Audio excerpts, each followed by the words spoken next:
Welcome back, Noble Heroes. Thank you for returning to us back for another Mythia. We rejoin our heroes in the Adamantine Fortress. But first, I would like to give you our pledge. We here at the Homebrew channel reserve the right to be horrible, crass and crude when the story calls for it, but also to be delightful, sweet, and tug on your heartstrings. And remember, do try this at home. First, before we begin, let me start with a unusual perspective, as I sometimes do, and we will go ahead and jump into a different set of eyes.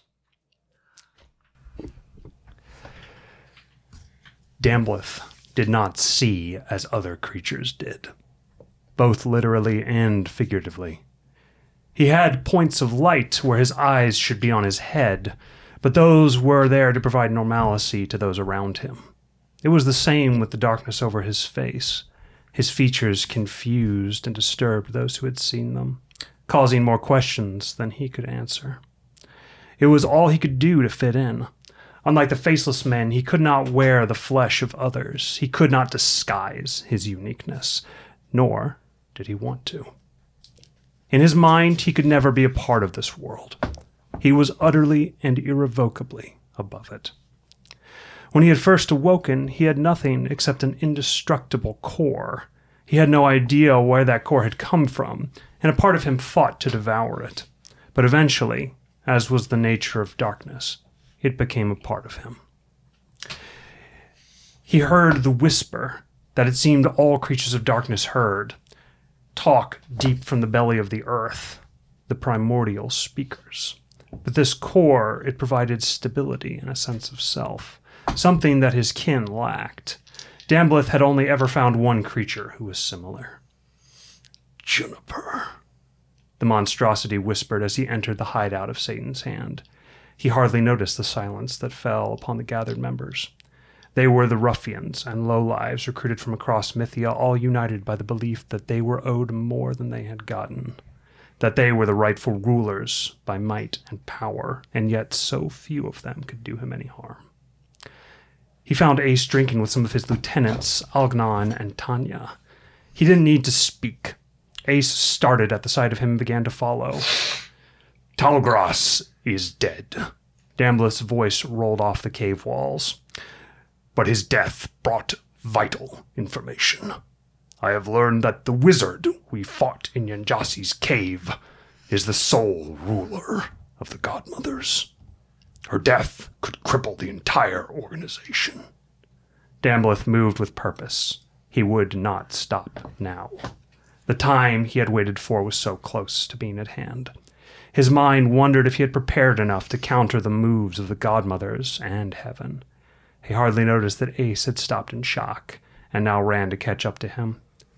What do we do? Ace was a blunt instrument, a man with little vision and one unique purpose. He needed to be aimed and directed, as any son would. Dambleth stopped outside the yawning cavern that none would enter.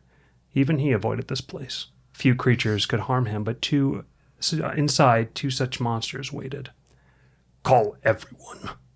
Every member. This goal takes priority over all others. Once Juniper is dead, the rest of the world will fall as well. She is more important than I could have dreamed. A single entity who holds so many cards. We will both play out our hands and see who is victorious. Dambleth turned to enter the cavern before he stopped, rethinking his order. Leave the Alirna crew behind. Their small number is worth the weight of the task they are completing. His eyes roved as he considered any more amendments to add, but thinking of none, he turned. What will you do? Ace asked. Dambleth could tell he wanted help in case problems arose. He was a poor planner, but excelled at motivation. Dambleth paused before answering. I must purchase the use of assassins. I expect a frontal assault would cost more than I wish to pay. Better to end this quickly and quietly, if such a thing can be done. Gathering all of our forces will take time, and moving them without notice will take even longer. Better to strike now, while the iron is hot. He could tell that Ace didn't like his plan. and he had known that he wouldn't. Ace's green eyes burned with hatred. He was acting predictably. Dambleth lied. If they kill the godmother, I don't care what else they do. They will only engage Roland if need be. He will survive the attack, unless he was not a worthy foe. Ace seemed only partially mollified. Dambleth expected to need farther elaboration in the future, but for the moment, Ace accepted his words. Dambleth entered the cavern.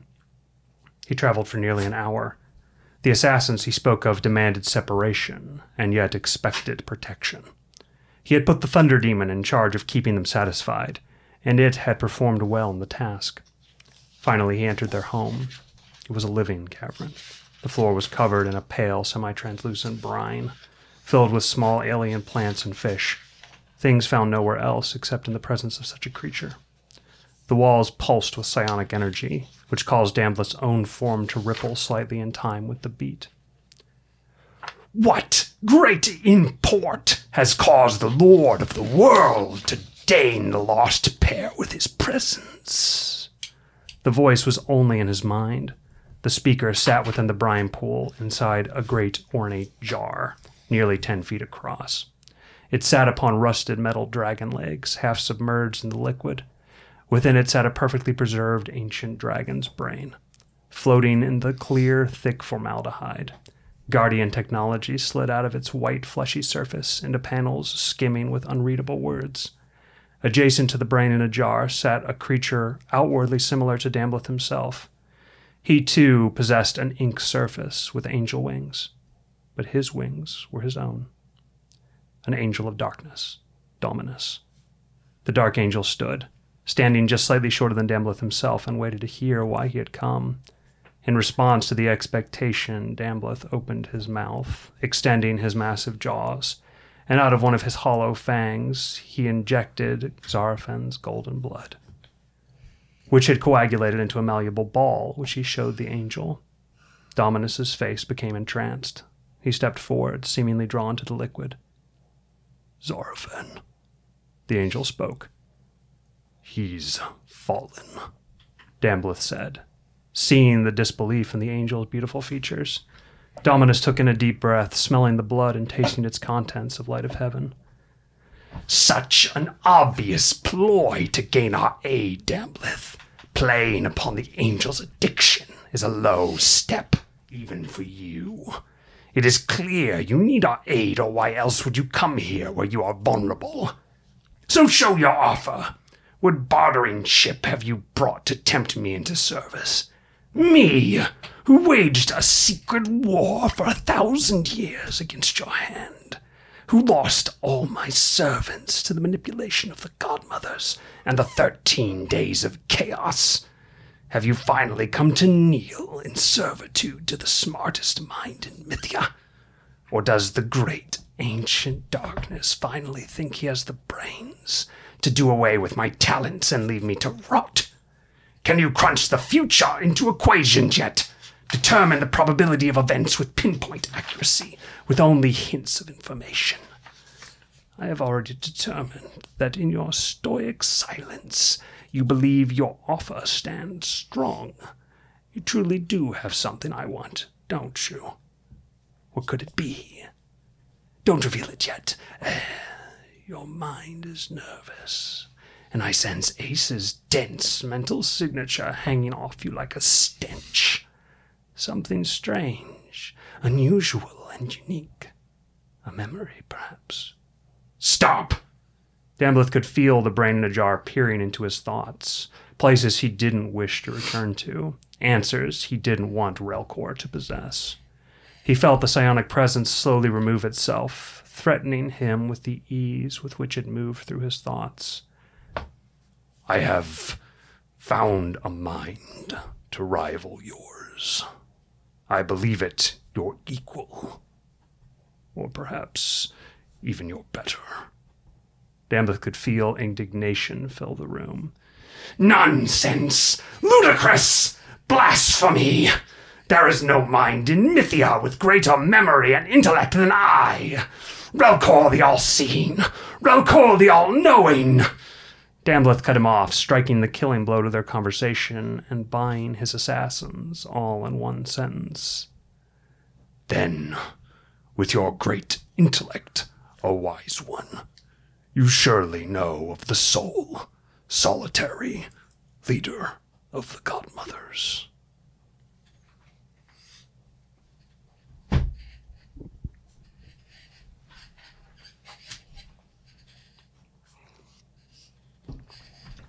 Good news for you. Yeah, you're in trouble. Oh yeah, that's gonna be fun. And we have no idea. Yeah. I mean, I know he knows, and I know he's gonna start doing shit. But So that was the consequence of him finding out. I figured something like that was gonna happen relatively soon. Honestly, this is taking longer to affect it than I thought it would, but still. Fun. Right. We get to play with assassins now. Yay. I can't wait. Or can I wait? I don't know. I'm not sure when this is going to happen. It's coming, though. Never. It won't. It'll be in like You'll 2 sessions, we'll forget, and then all of a Absolutely. sudden it'll be like, the food was poisoned. Shit! Absolutely. All right. So, you all at the end of last session returned back to the Adamantine Fortress, and you fell into a dreamless sleep. But that doesn't mean you took a long rest. So I ask now whether or not the party chooses to take a long rest and roll for a chaos. As much as I don't want to roll for a chaos, I think we should probably we need rest. it. Oh, I need it. All right. So I'm not going to forget this time. Roll for your points. 1d6 for your fate points back on the dagger. Okay. And if you could not roll a 6 this time, that would be nice. You've rolled like 8 6s in a row. Roll a on that. 6. Let's see. I believe in you. That wasn't It's a 6. 2. Okay. There you go. 2 fate points back. All right, and chaos. You rolled a 10, so you do not gain a chaos. Huzzah! Yay! No chaos. So you're currently going to be at 2 because it has been 5 days since you last gained 1, and you will gain 1 overnight. So 2 chaos points currently. And you all avoided mass chaos gain last session, thankfully. So you are in decent shape there, and you have managed to avoid any big chaos gain so far in the campaign, much to my ire. Made all these rules for big chaos, and you guys are like, let's just not get it ever. I have a feeling it'll come now. No, it will never Yeah. come. Be positive. No, I don't do that. I even have triggers for specific events that happen on certain chaos levels. Sounds like I should start trying to make more chaos. Well, there you go. I want to see that content. I want to see that content. I'm sure at some point during the campaign you will. All right, completionist.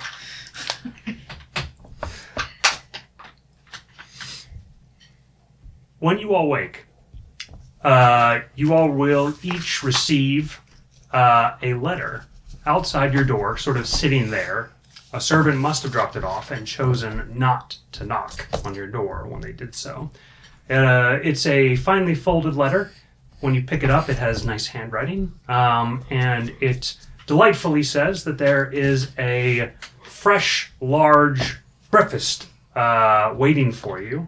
A large banquet in a room, sort of. So you're in like a dorm section, like a guest section wing, and there is a meeting room, sort of a nice area that maybe diplomats or nobles would use to eat inside the Adamantine Fortress. Much more decorated than the rest of the rooms. And that is where the letter has a little map that directs you to that banquet hall. And does anyone choose not to go and join the party for breakfast? Ghosts are here. Just the wind. They want to watch the game too. Maybe it's Clover. Yeah. So, I'm not getting any negatives, so I'm going to No, assume... I want I'm continental breakfast. I'll go. Okay. I want breakfast right now, really. When you enter the room, Yeah. the amount and quality of food very much speaks to the level of gratitude that it seems that bridge walk is currently in regards to your party. There are danishes, cakes, eggs, muffins, bacon, huge plates full of salted and roasted meats, plenty of juices, coffee, tea, and other varieties of alcohol that one might pair with breakfast. As you enter, it is a mouth-watering assembly of food. And strangely, raise your hand if you're the first one in. You're going to enter and see, you're going to have, when you enter, Zarafen is going to like look up at you like you've caught him naked. Oh, and he Zarafen's there, I'll probably be there already. Okay. All right. So then you will walk in, and Juniper and Zarafen are both collecting food onto their plates. Zarafen looks like you've caught him half naked as he looks up with a ham steak in his mouth. You will not see her collecting food. She's already at the table, and you see her pulling out of her box, like, heated bowls of... One bowl has, like, caramel that's, like, clearly melted. Another one has chocolate, and then another one has, like, this whipped cream, and then she's, like, sprinkling with sprinkles on it. And then she gets out a plate of freshly baked chocolate chip cookies that she starts dipping in these things and eating those. That's a surprise. Just thinking of that in the morning. He's gonna, like... Nauseating. He kind of lays his plate and, like, lets the ham steak fall into his plate from his mouth. Hey, Roland. Hey, so this is nice. We should save towns more often. Yeah. He also does, like, kind of notice, like, oh yeah, I didn't think he ate food. And then walks over. Roland, I'm assuming there's eggs. Yeah.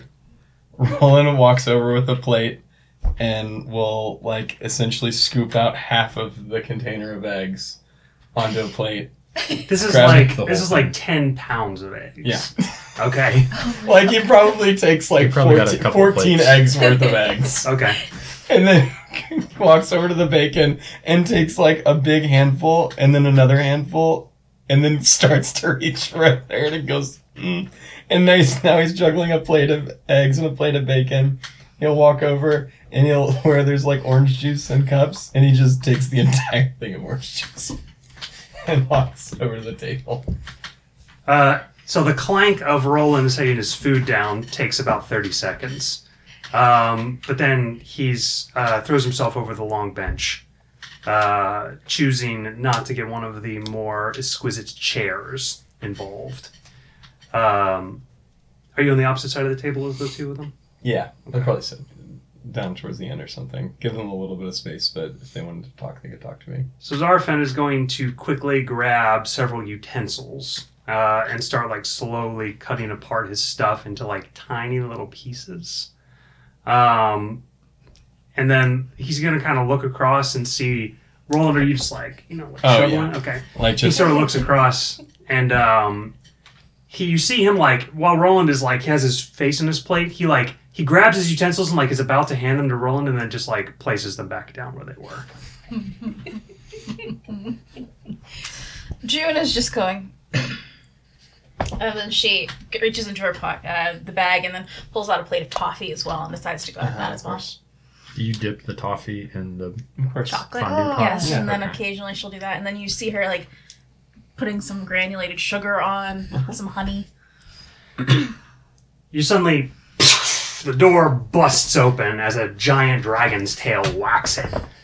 Shadow's gonna, like, prance into the room rather gleefully and then, like point her head at the wall and, hello, everyone, appears in shadows along the wall. Good morning, Shadow. Good job. All right. She sort of, like, throws her head up and then, like, prances over towards the table and then begins to, like, look down. And she's gonna, like nip the edge of a bowl of bacon and, like pull it over towards the table. And, like, she will lay down about 4 feet from the bench, and then, like, her neck just reaches up onto the table and starts to eat.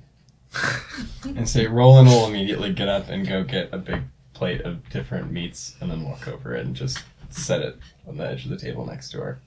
All right. And then scoot his food away from her a little bit. Get inspiration.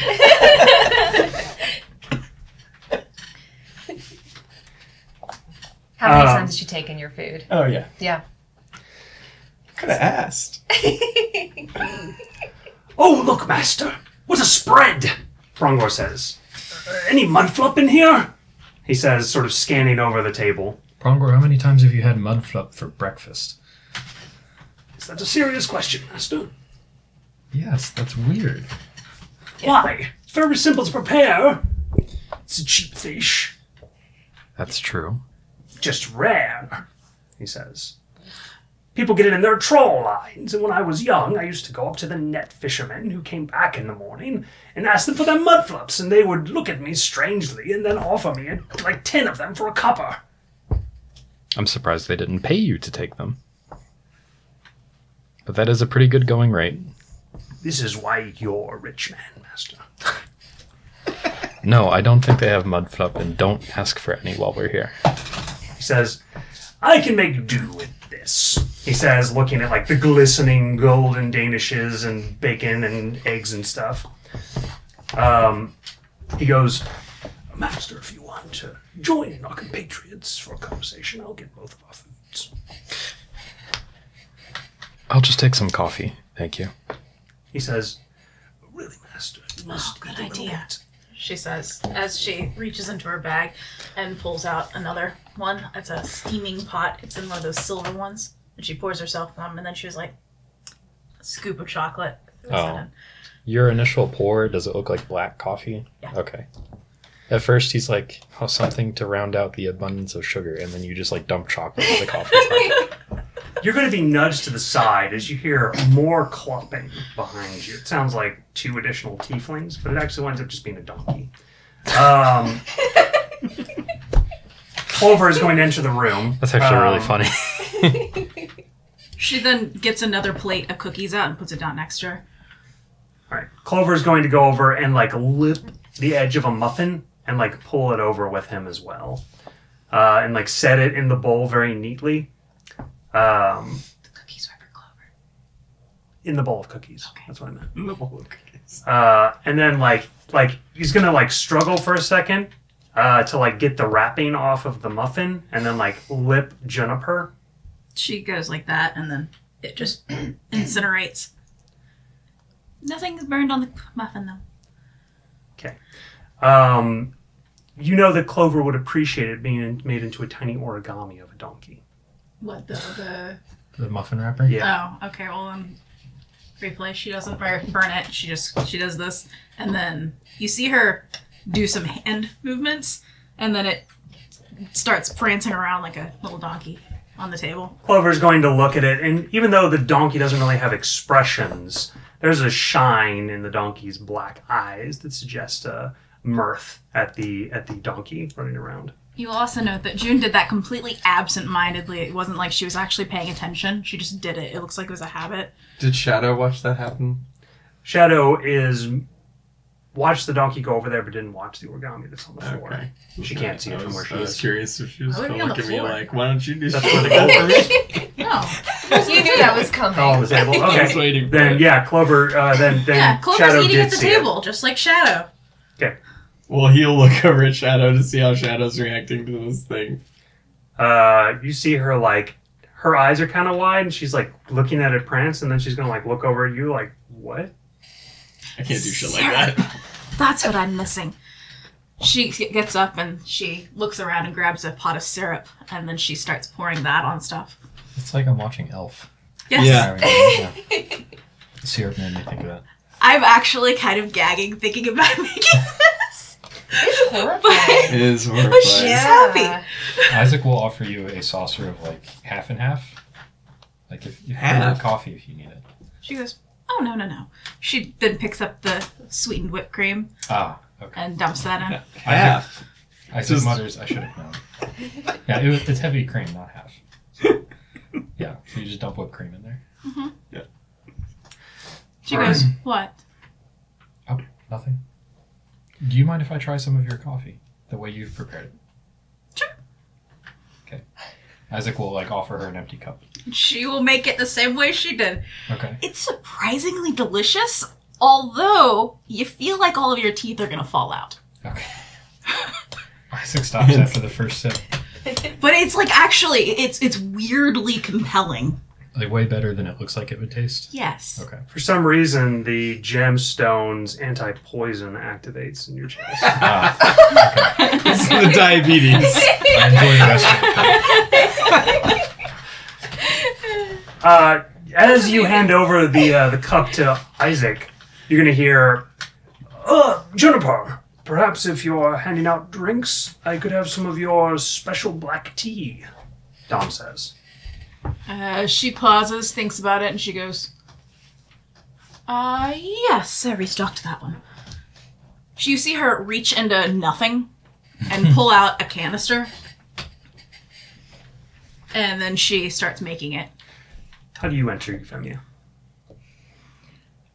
Probably with Bali and Cleby, both with her. So her carrying Cleby and Bali next to her.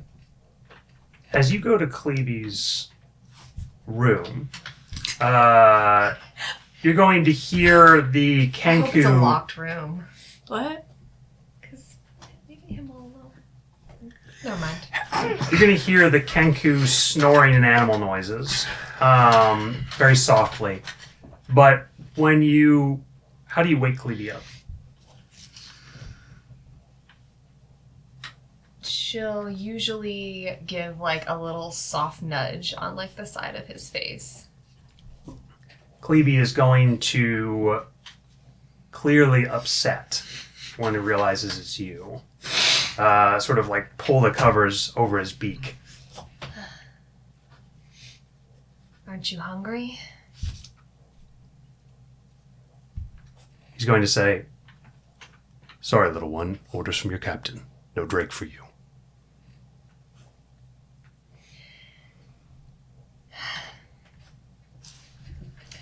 I'm not going to apologize for protecting you, Cleby. He's going to say in your own voice, you can't be afraid, Cleby. You've got to overcome your fear.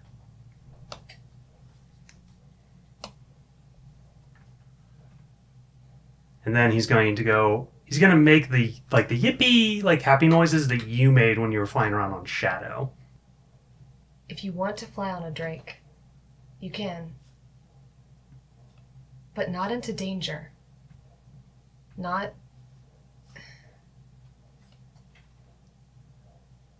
where we can't keep you safe. You know this. In what must be Harper the Bold's voice, he's going to say, this is likely falling rain. When I was your age, that's about when I started, he says. You gotta get used to it when you're young. Our weight wasn't made to ride drakes. But if you get started early enough, one can learn how to let you ride it. Are you saying you want to train here? She asks. Carefully cutting out any emotion from her voice. What's your insight? Passive. Asking me things. Where's Gideon? 18. Eating and drinking. Okay. 18? You are going to see Cleby, like, go from, like, to, like, oh. Clearly taken aback with the idea that that's on the table.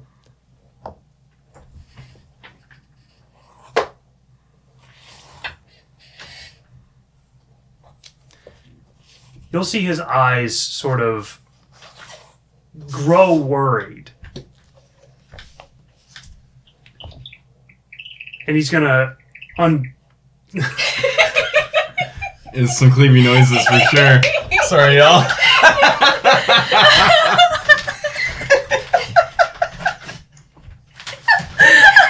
actually sounded like a little tweeting noise.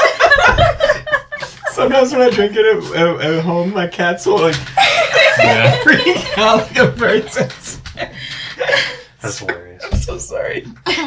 Continue.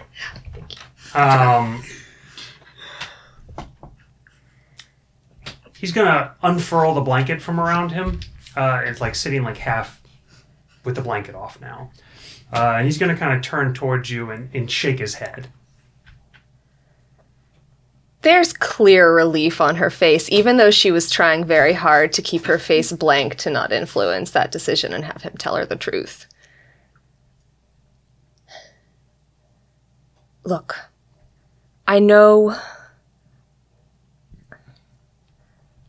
you'll have to...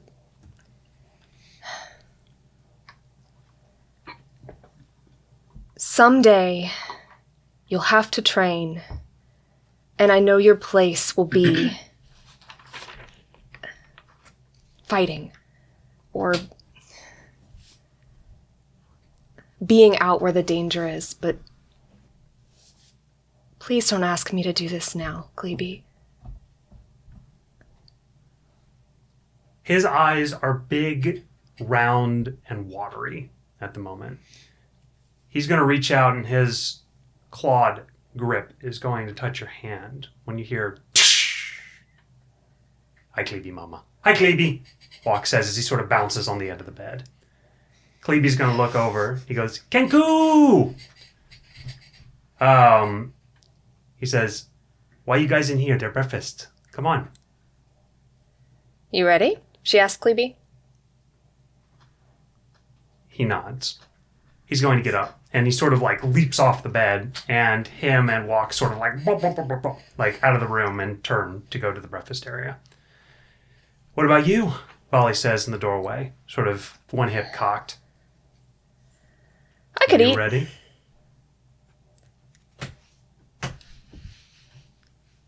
Does it matter? She looks after the two of them. I don't know. She gets up and joins Bali at the door. So, Klebe's mama, what are you going to eat?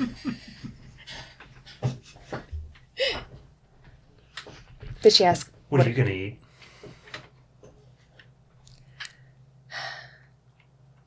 Doesn't matter. Hey, you two! Johnny says, coming around the corner. Yuffie starts a little bit. You look happy. Bali says. Yeah, I'm feeling pretty good. Johnny says. Anything happen? She asks. No. Insight? Sure. It's probably gonna be a no. 14. It's like on the verge. Like it's either a casual, like, I can't imagine what you're thinking of, or it is like like there is something, but she doesn't want to tell you. It's one of those two for sure. Yuffie's gonna share one of those looks she shares with Bali sometimes. Little eyebrow cocked just slightly. Doesn't have anything to do with that brick yesterday, does it? Your incredible dragon slaying moment? Bali says to Jania. She goes, huh, right. Maybe if I'd done what Roland did. I don't know that any of the rest of us would have survived what Roland did. She says, speaking of moments, Captain, you let me believe this whole time that that angel was actually an old man. She sort of leans down on you. She thinks back. It just means you have something to look forward to now, she offers. She says, what? What are you talking about? Well, now you know he's young and attractive looking. He's clearly with Jennifer. She gives her a look like, when has that ever stopped you before? Bali goes, what do you mean he's with Jennifer? She goes, I mean, it's obvious, right? I mean, they danced, she says, and they seem to have something.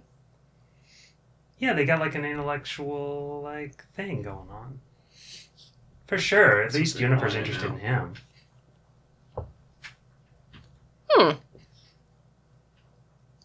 You think it's serious? If Jennifer's involved, I think it's serious. She'll say, they're probably married, not necessarily believing it. Bali sort of looks over at you like, well, I think I'll be getting me some pancakes. Johnny is like, ew, gross. Shall we? She asks. What's wrong with Johnny? The three of you are going to enter the room together and Savory find element. most of your crew already here. Triss looks a bit angry at the lack of bacon involved, thanks to Roland. But you cannot tell me that the servants haven't replenished it. If that's the Well, she came in too soon, so she's waiting on the bacon replenishment basket. Let's be honest, it wasn't Roland who finished the bacon. It was Shadow. Yeah. Well, I only took 2 to hands. Triss's mind, Just 2 handfuls. Yeah, it was only like a pound. And let's be honest, they're probably all gone by now. it's So how very would she know? reasonable for the dragon to eat that much bacon. It is not that okay for Roland to eat that much bacon. It's a lot of bacon. It's a social issue here in play. I feel attacked. But Bali, as you enter, is going to turn towards you. She seem happier than usual to you? Strangely happy. Considering that usually she's only that happy if she had a great fight, or... And then she looks awkward. But, I mean, she didn't kill a dragon, which probably aiming for. Speaking of killing dragons, she says as you both kind of grab plates and begin to go through the line. She says, you know, I thought at some point that you were going to withdraw yesterday instead of violently charge up a ramp and jump on the dragon's midsection. What was that? Now I feel attacked. She says, you were getting attacked then and it didn't bother you.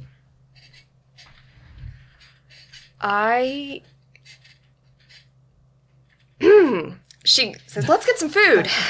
All right. Clearly trying to avoid it. We're not done with this, she says, and then she's going to placate you and begin to get food. So, what kind of conversations might there be over a morning's breakfast? After a stunning victory in Bridgewalk. I think probably all just fall on our food and have an awkward silence for a bit. I think this our sequential chain of issues in Bridgewalk has just been like Spiral. boom, boom, boom, Yeah. boom, boom, one after the other, and now it's all finally come to like a deafening stop at once. So Isaac's going to be rather stoic and quiet. He's going to be sipping his milkshake that June gave him, and Milkshake! just kind of like thinking to himself. That's in the way. Hot milkshake? Yeah, frappuccino. Yeah, it's more like a hot frappuccino. I guess frappuccinos are always cold. What Yeah. would this be? Latte? Mocha? A Mocha. really sweet mocha. A very thick mocha. Ew. Well, it's the chocolate. Yeah, so like a mix of that and like European drinking chocolate? Yeah. Okay. Which always freaks me out. Jennifer, you're going to receive 2 sendings throughout breakfast from Annalise about the state of the godmothers Well, in I the was city. actually getting ready to say what June was doing during the whole of it. She has, you know that giant book she always carries around? She shrank it down and it's floating next to her. And she's currently flipping through it as she's munching on her cookies and toffee. And clearly, if anybody can see it, which only the people that are over here can, you won't be able to understand any of it, but you see words appearing on the page as she's going, as she's clearly getting updated on stuff. My last, Hero says in the doorway. Guess so. He's going to move up to the food. Where are your friends? You thought they stayed in the fortress? Why does everybody think they're going to stay in the fortress? She just blinks. They have houses. Oh, yes. They are from here, aren't they? How you feeling, man? Yeah, Dragon Slayer. I'm fine. Still a little foggy on what happened yesterday. But yeah, go team.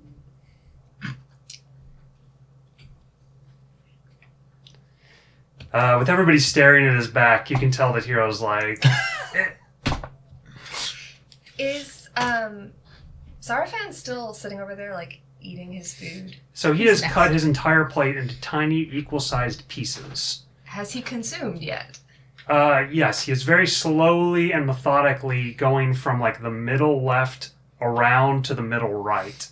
Has he ever consumed food before? Not that you've seen. June absentmindedly reaches over and refills his coffee. Does not sweeten it this time, and she puts it in her box again. Euphemia's gonna pause with her fork, like, halfway to her mouth. As you do that, Zarfin is, like, gonna, like, sort of the coffee, and then he's like... So are you watching Zarafin? Yeah. If you look at Roland at any point, he's going to be looking at you. Like, you see this guy? She's probably gonna look back at him like... It's gonna be really awkward across the table. Yeah. He shrugs like he's like been watching this alien eat as well.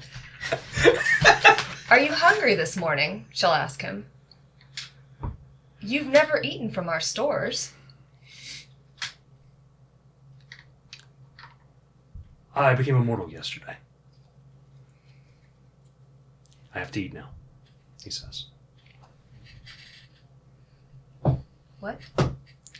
When Dambleth bit me, he injected darkness into me. In order to counter it, I had to use my own light. I became mortal. He says it as casually as he can. Oh. My kind call this Asimar. It's a state of being where our body begins to decay, as mortals do. I lost my wings, ability to fly. I've decided to stay and help you all complete prophecy. Euphemia looks like she wasn't expecting all of that. She just kind of looks around at the table to take in how everyone else is taking this news. Isaac has, like, paused mid-sip, and his eyes are really big as well. You're going to see Hero, like sort of almost gladly, like, with the attention off him, he sort of, like, secretly slides into place. What does Hero have on his plate? It's not nearly the amount of food that you all have. It's, like, a single pancake with, like, a little pat of butter on it, like, a muffin and, like, 2 strips of bacon and sausage. Okay. And you see that he tried to, like, stuff a biscuit on there, but could only fit, like, a quarter biscuit, so he cut it with a knife. Roland's going to get up and go get a muffin. She'll look after him like, well, that was hopeless. Isaac's going to lower his, like, cup back down to its saucer and say, do you think there's a chance you could ever recover, given enough time? I've seen it happen before. Cassian did. He did. Any angel you can recover. I see. Time doesn't go away, though. Right. You know an Asimar. Zarafan says, looking towards Roland. A Manistress. Oh yeah, I know. He sits back down with the muffin unpeeling it, and he looks at Juniper, really trying to change the conversation away from this. June's face is incredibly composed, and it's clear she's got a mask on. But When are we leaving?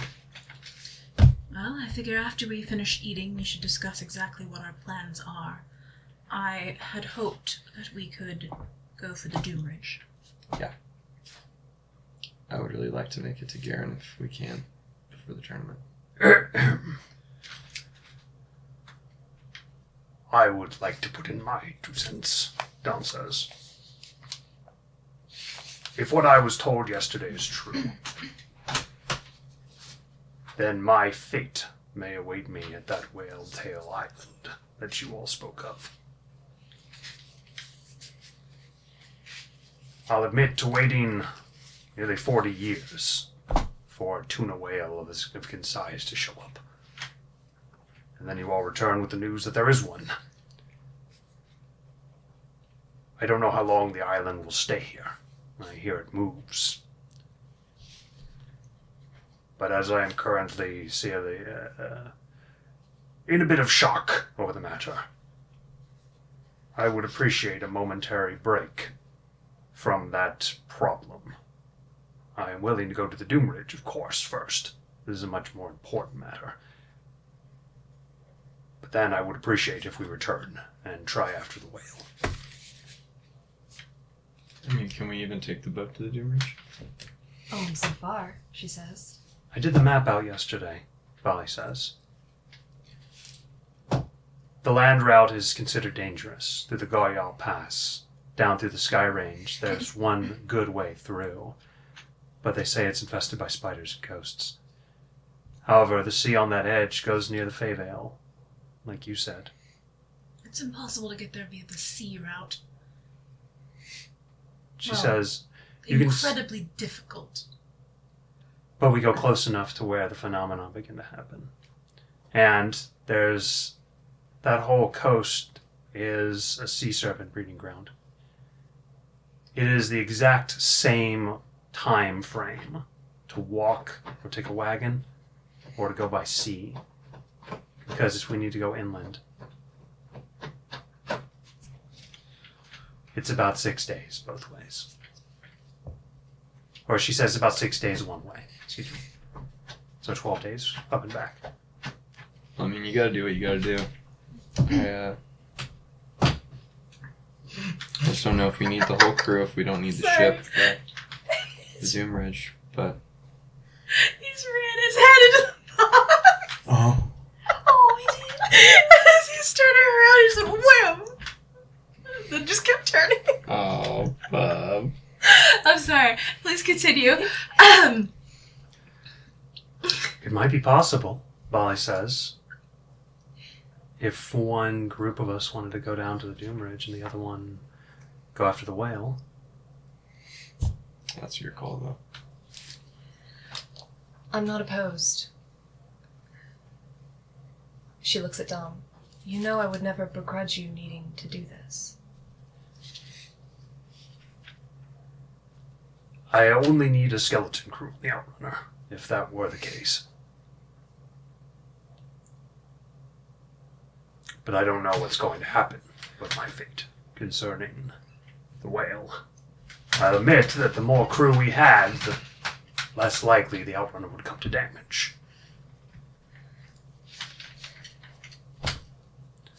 You said the whale rammed the ship, so it was clearly territorial. Next time he might be more ready. He was formidable. I'll admit, I would certainly appreciate at least somebody, he sort of looks between Juniper and Isaac, who could easily repair any damages that happen. Isaac was about to bring that up. That would be helpful. Well, we do certainly have the funds for it.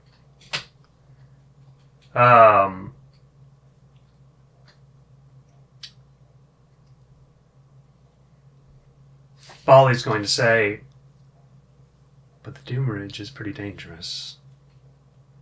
We're not going to give up two of our best fighters to go on a wild whale chase, are we?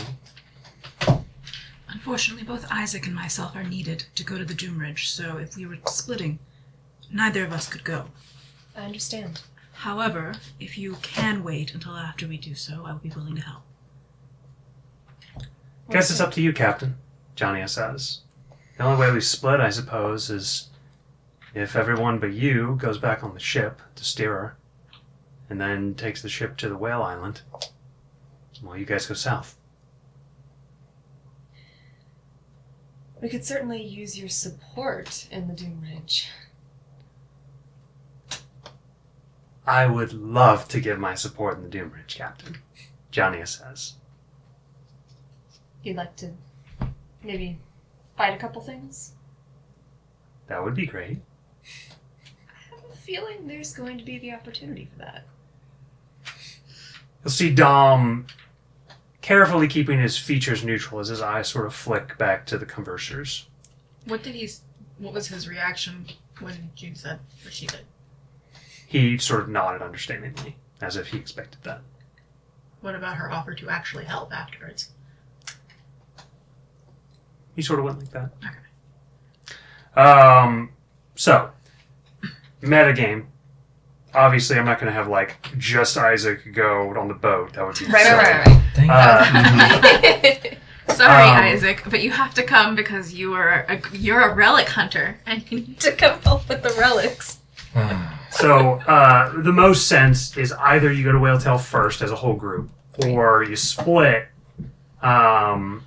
So Whaletail first doesn't make story sense because Walks' life is in danger, and Right. Dom is willing to forego the Whaletail. I assumed we're all just going to end up going to the Doombridge. Okay, so it's either you forego your NPCs and like send them on a quest to go and take care of the whale thing without you guys there, or you take them with you and then you go with the whale thing at the end. I'd rather back them up, frankly. So she'll say, if we can wait, looking at Dom carefully, we could throw all of our might into it.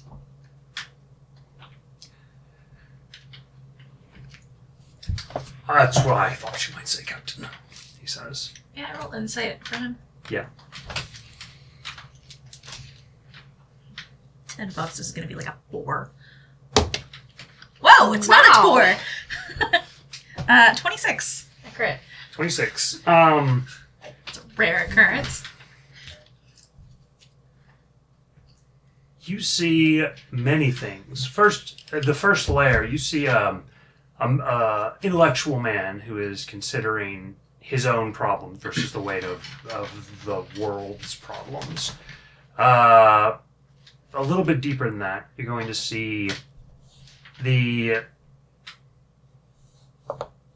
nervousness. Dom is nervous about engaging the whale. And then deeper than that, there is an uncharacteristic fear from Dom. Something deep and personal concerning this whale. And you're also going to note that he has gripped the haft of his harpoon, and his knuckles are white. But outwardly, he is very calm looking. Okay. You would guess that Dom is morally conflicted. Morally conflicted over... Can I guess over what exactly? It has to be over the whale circumstance. He is looking at like the apex of his self-actualization, basically, because he's had this fate his whole life and it's been irrelevant to him until now. So Well, And now he's weighing it against the fate of the world and the life of... Okay, I'm sorry. The morally part was what threw me off with that I gotcha. thought process there. Because I was like, is he worried about the sentience of the whale? oh, Is that what's going on? Is that what he's concerned with? But, okay. With the 26, you also think that perhaps Dom might speak to somebody about this. Gotcha. You would guess that a man as knowledge-seeking as Dom is might be considering that option already. So we go to the Doombridge. All right. Okay, well, let's start off here. What we go to Doombridge for? Walk says. He's gonna climb up on the table. What there?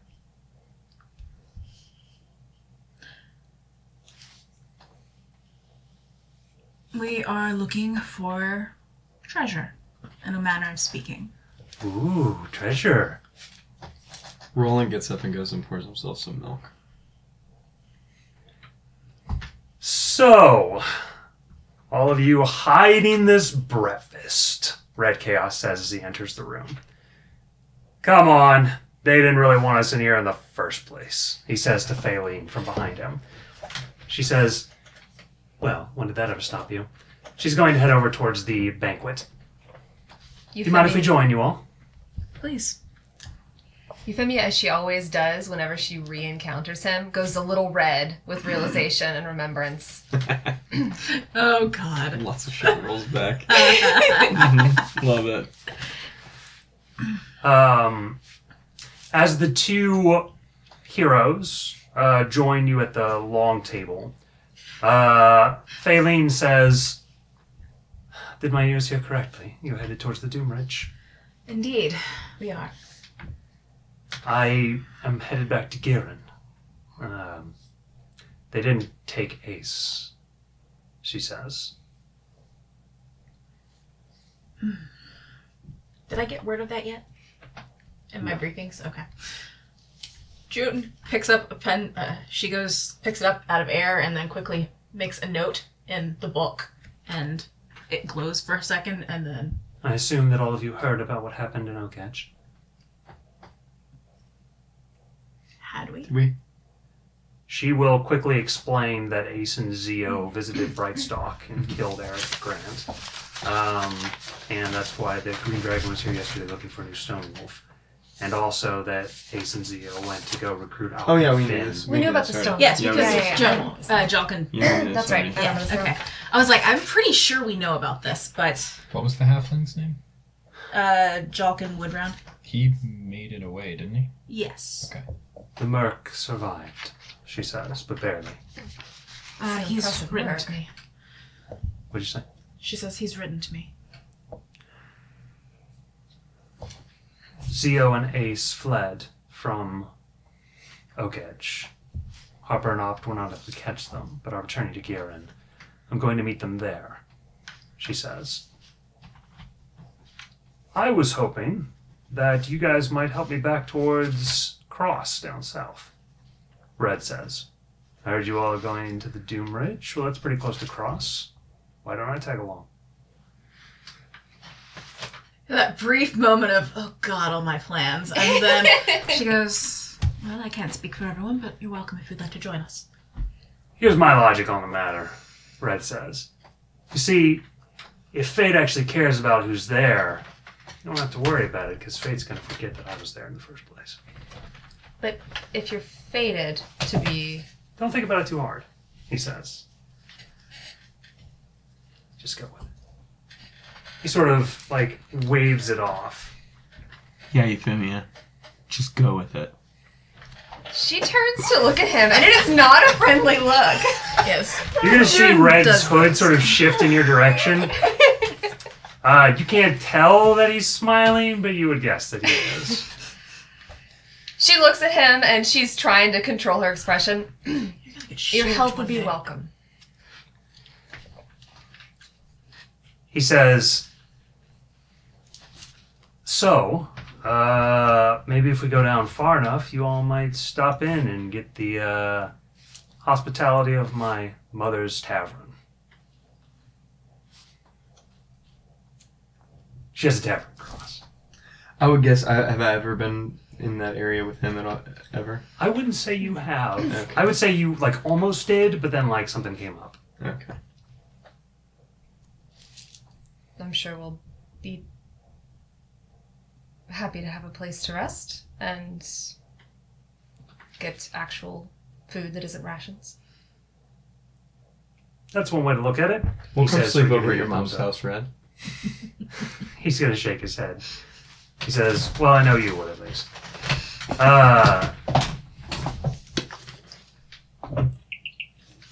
With that seemingly decided, Red is going to, you're going to see him sort of pull up his hood, and his just like pockmarked acid scars all across his face.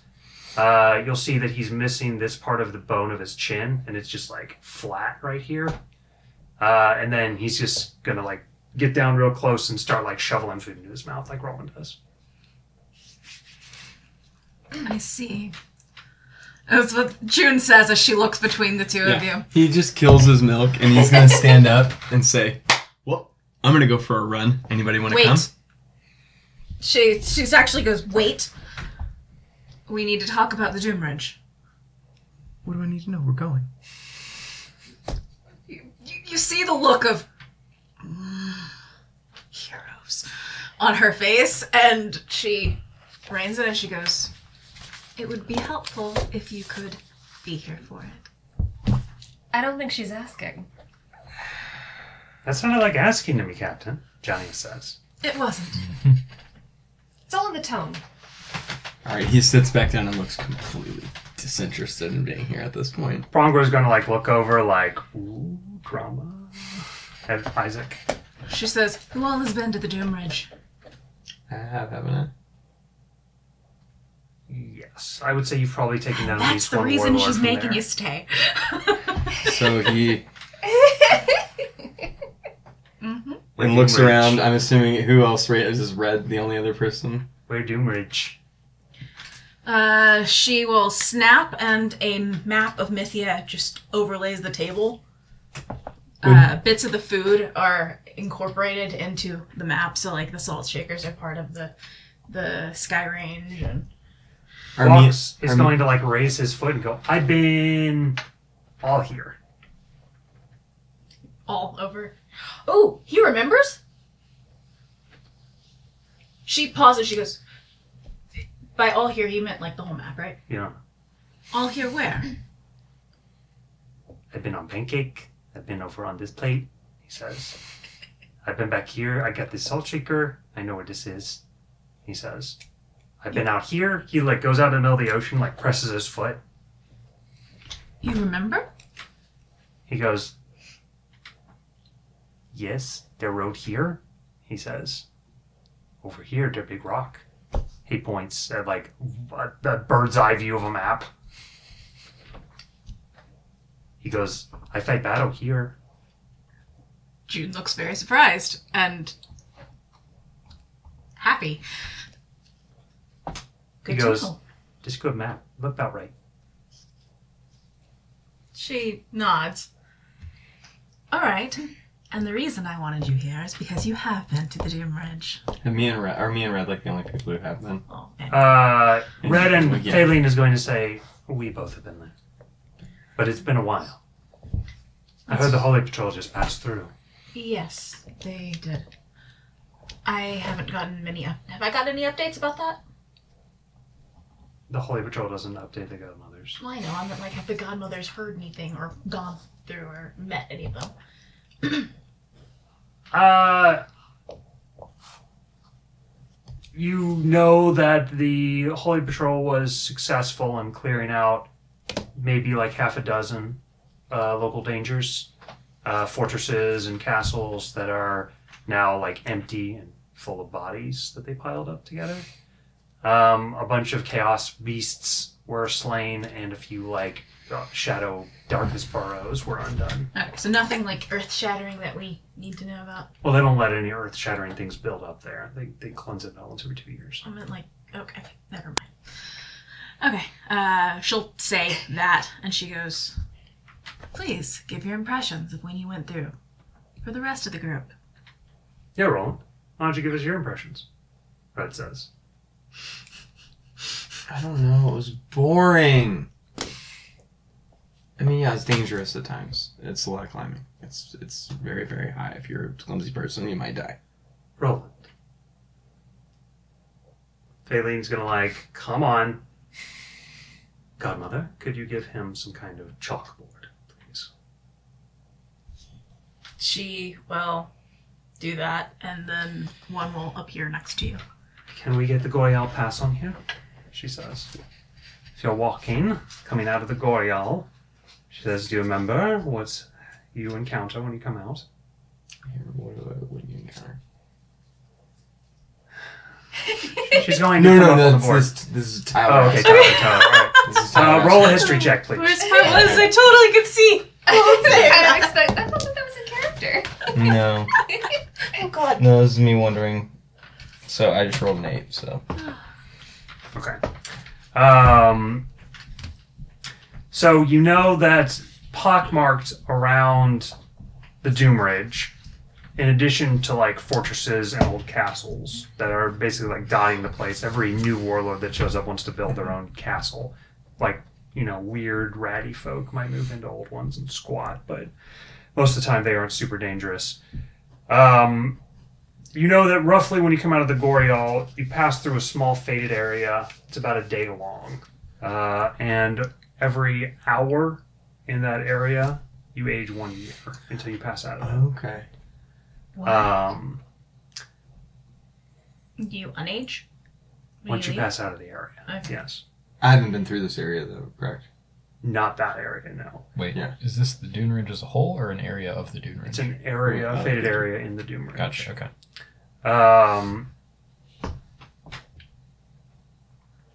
And then there's a whole bunch of corrupted, like, magical forces that sort of run around. You might just encounter, like, a flesh golem just sort of running across the fields all crazy and mad and shit.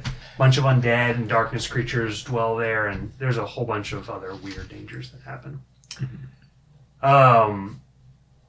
As you are writing on the chalkboard, we will go ahead and call the session there for the time being, Noble Heroes. And we will be right back with you. So make sure you do try this at home and come on back and join us. Please give us a like and subscribe. Thanks. Bye.